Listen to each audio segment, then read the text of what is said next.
mag-harvest tayo ng lettuce. Kasi sobrang ganda nga ng lettuce and it's ready to harvest. So, as I've said on my first part, gilid-gilid lang yung ano natin, yung i-harvest natin dyan. Kasi, para mag-regrow siya.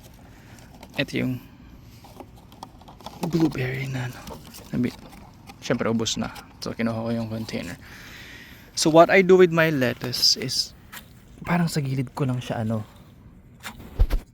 like this, ganyan, sa gilid ko lang siya kukuhanan, yan, and then dito kasi eto lalaki yan, yan.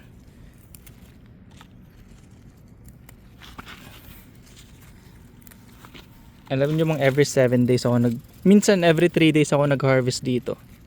Kasi ang bilis niyang lumaki. And then, hindi ko naman siya makain ng lahatan. I mean, in just a day. Kasi, hindi naman ako kalabaw pre. Yan, hanggang dun yan siya. Yan. Sa gilid-gilid mo lang yan siya i-harvest. Kasi,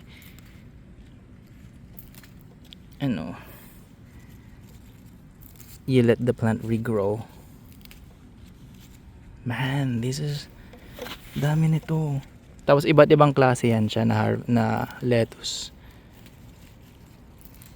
From seedlings to. So from seeds, ayan, every 28 days. Pero ito parang 60 days yata kasi ito yung nilalagay sa hamburger. Ayan, yung parang bilog. Igloo type. Yan yung nabili kong ng type of that type of cucumber is igloo type. Hindi ko alam. Tama ba igloo? Basta ganun. Yan. Alam nyo, pagod na ako mag-English. Siyempre naman, butik every papasok sa trabaho English. Pag Tagalog na lang tayo. Or Ilocano. Oh, yeah. Mga pre, Ilocano po ako.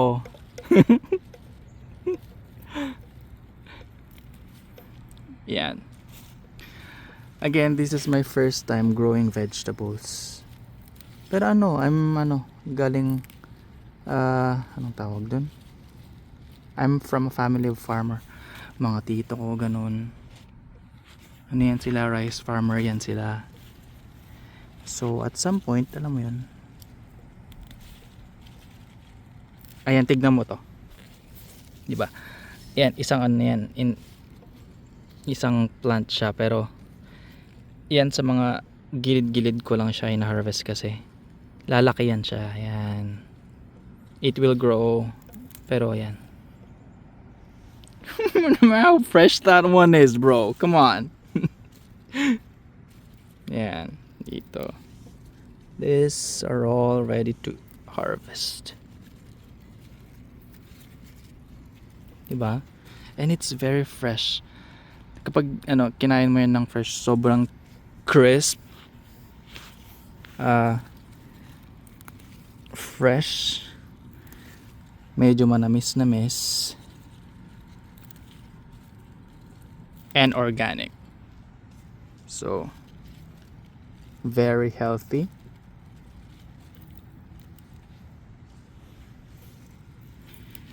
Alam nyo ba, nagtanim ako for my own anong tawag doon? Nagtanim ako dahil parang originally idodonate ko siya kasi madaming homeless dito sa Canada, believe it or not. So hindi ko naman ito makakain lahat. Original plan ko talaga is magtanim ng a lot of vegetables and then donate it in Salvation Army, mga ganon. So kapag yan, harvest ko na yan lahat. Yan, kamatis, talong, carrots, onion, hanggang dun mais. Hindi kayo makakain lahat. So I am going to donate them in a church. Last time, yung kaibigan ko, sinamahan ko nagpunta dun sa parang Sa church siya, nagluluto sila ng pagkain for the homeless people. Madami. Yeah, believe it or not. Even though, alam mo yun, maganda dito or kapag nagtrabaho ka, madami pa ring homeless. This is the reality. Pero kapag nagpunta kayo dito, ano lang, tiis lang. Kasi ganun naman talaga. Yan. Puno na yung ano, lagayan ko.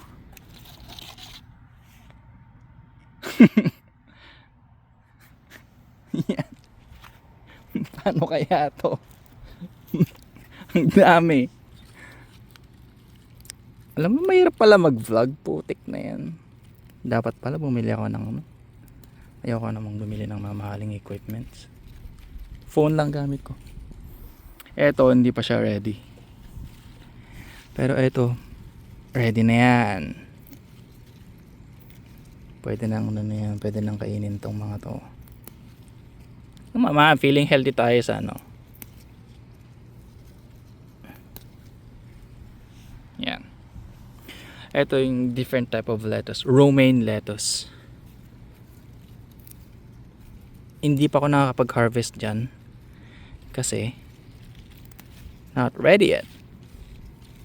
Pero once it is ready, for sure, let's have some. And then donate most of it. Kasi again, hindi kayo makakain lahat. Di ba? Yan. These are all fresh, organic. Alam mo yun, every time I go here in the garden, ano, nakakatanggal siya ng stress. Cause, ano, parang gardening keeps me grounded. So, kapag, ano, stress ka, kapag stress ako, pumupunta ako dito. Diba? Sobrang ganda niya. Parang relaxing din, tapos nakakatanggal siya ng, ano, ng stress kasi may ginagawa ka. Instead of like watching TV, Netflix during your day off, it is not productive. So, instead of like, I don't know, man, sitting in the couch 24/7 during your off, or not 24/7, syempre magtatrabaho ka din. Ayan.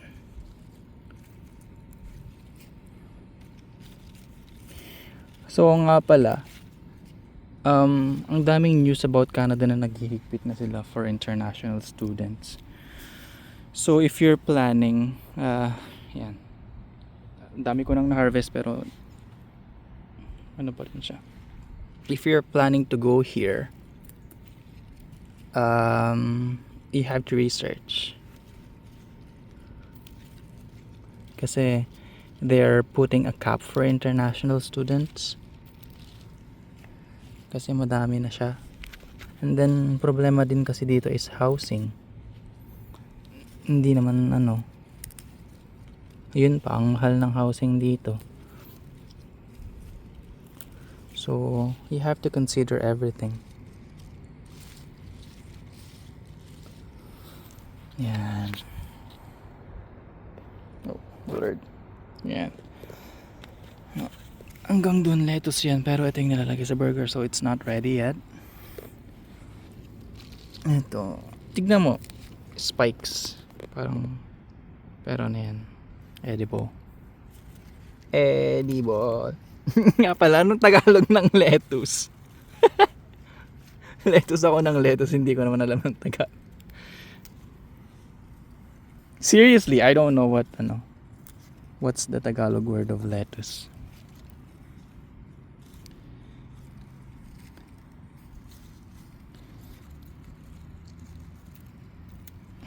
Yan. Alam mo kapag binili mo to sa grocery store, like $12, $12.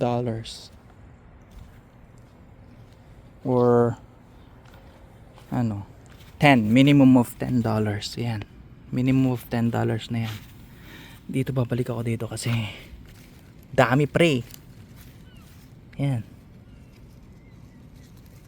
You need to harvest them para ano, for them to grow again.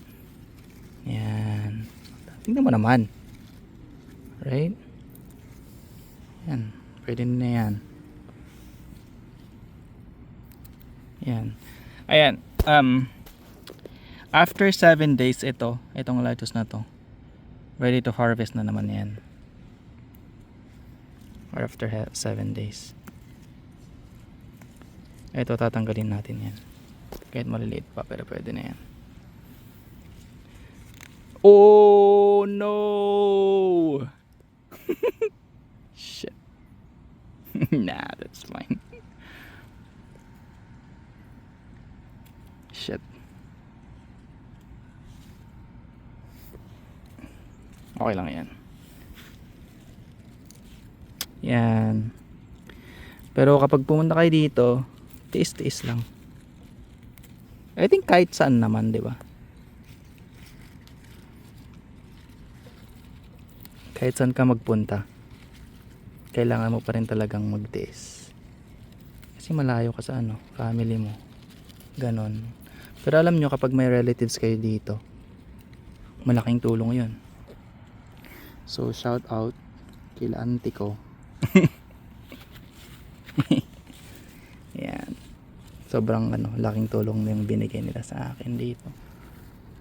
Hindi yan ano. So ayan. Ano pa bang gusto nyong ano sabihin ko sa about sa lettuce? Ano naman? Oh man, it's getting hot in here. Dapat pala mas maaga kung pumunta dito. Para no, hindi masyadong mainit. Christ's sake.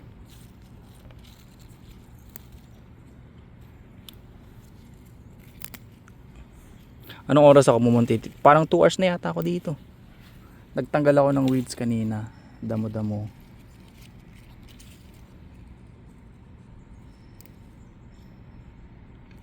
Ayan. Hanggang doon yung garden. Mainit na. Mainit na siya. Kaya bilisan natin.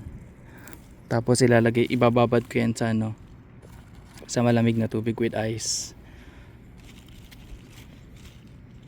Malamig na nga, may ice pa. Gulo mo naman.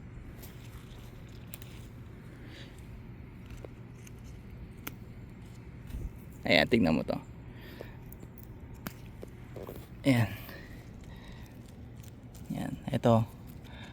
After 7 days, ready to harvest na naman yan. Hindi yan mamamatay. As long as didiligan mo siya, mabubuhay yan ng mabubuhay. Yan. $20 na yan, pre. Hindi, joke. Mga 15 siguro. Mahal lettuce dito. Sa Pilipinas kaya magkano ang lettuce?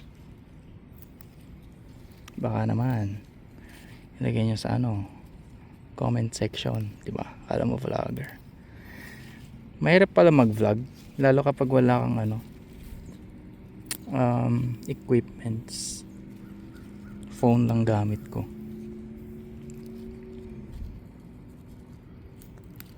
Ayan. Tingnan mo, madami na yan. Look. Sobrang dami niyan. Nanyan. Saan yung nahulog? So ayan, ito lang yung agenda natin for today's video, is to harvest lettuce, and that's all about it. I guess I'll see you on my next vlog. Alrighty. After ko nito, uwi na ako, and then to put this in a proper container, ibababad ko muna siya again sa malamig na tubig, put some ice on it, and then coated freezer. Alright, see you when I see ya.